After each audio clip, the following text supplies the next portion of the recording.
Hey everyone, welcome back to the channel. If you're new here, don't forget to leave a quick like and subscribe if you're into restoring, fixing, and shooting military surplus rifles.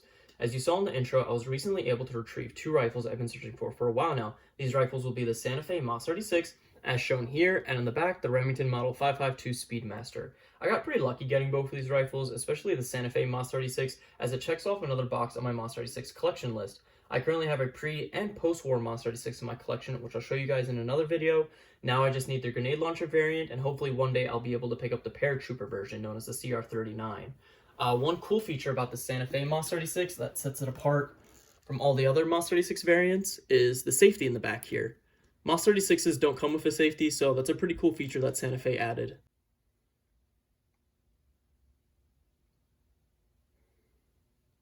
This is a really cool 22 rifle. Right on the top, it has a dovetail scope mount, so no drilling required if I wanted to install a scope. The tube holds a ton of rounds, and right over here, it's got a pretty cool shield, so when shooting, the brass will go straight down instead of off to the side or in your face. Again, just overall, a pretty nifty rifle. Now, the cool thing is, I was able to get both these rifles for $50 in total. My buddy was clearing his shop of old inventory and just wanted to get rid of these two rifles, so I was happy to pick them up for the price that I paid. Speaking of prices that you should pay, for a Santa Fe MAS 36 in good condition, you should at most be paying $200. For a Remington Speedmaster in good condition, I would pay anywhere from $250 to $300.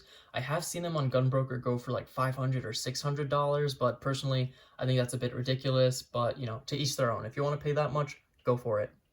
So you guys are probably wondering why these rifles were so inexpensive. Well, it's because they do need a little bit of work. Let me go ahead and show you what's wrong with the Santa Fe MAS 36. So right off the back, you guys probably noticed there are some yellow like paint splotches here on the wood, also on the receiver, and on the front handguard right here, there appears to be, I don't know, scratch marks. It looks like the guy who, the previous owner kind of kept this in a garage. As you can see, the other end of the stock isn't faring much better. We have some white paint over here. As we move on, right above the trigger, again, more white paint. And the stock, again, we have some streaks of white paint and a couple scratches here and there. I also did notice under the rifle, right over here, again, more yellow paint. Also on the front of the barrel over here, again, we have more scratches and some white paint. So at the end of the day, some paint stains or scratches on the stock isn't the end of the world. I was thinking about resanding the stock anyway and getting on a fresh coat of wood stain. But the one thing that does concern me is rust, and it looks like this rifle has a ton of it. So as you can see here on the receiver, kind of near where the sight is, you can see a ton of surface rust, which, isn't the end of the world. Some steel wool and some oil will probably take care of that pretty easily, but it's the internal rust that I'm more worried about. I did go ahead and take out the bolt in the internal magazine, and as you can see, there is a fair amount of rusting over here. Yeah, yikes. So this is probably going to require a little bit of elbow grease. The bolt doesn't look horrible. There is a little bit of rusting, but, it's definitely not the worst bolt I've ever seen. So let's look. Yeah, there is a little bit of rust in there.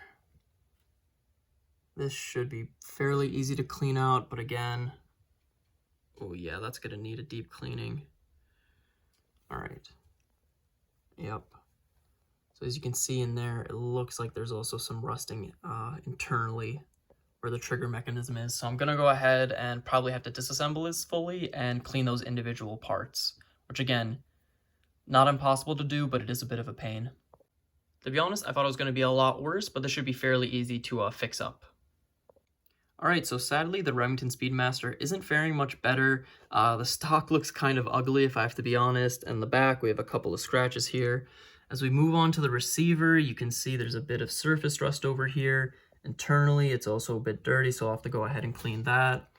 As you can see on the top of the barrel over here, there appears to be surface rust that runs all the way to the front, so I'll go ahead and have to clean that up. That's a pretty easy job. I'm more concerned about the wood over here on the bottom. There does seem to be a couple of scratches, so I'll probably have to end up sanding that and applying some wood stain. So as you can see, these rifles aren't in the best shape, but they're far from horrible. I'll be posting a few videos on my channel of me restoring these rifles, so if that sounds like something you'd be interested in, go ahead and leave a like and subscribe. Thanks for watching.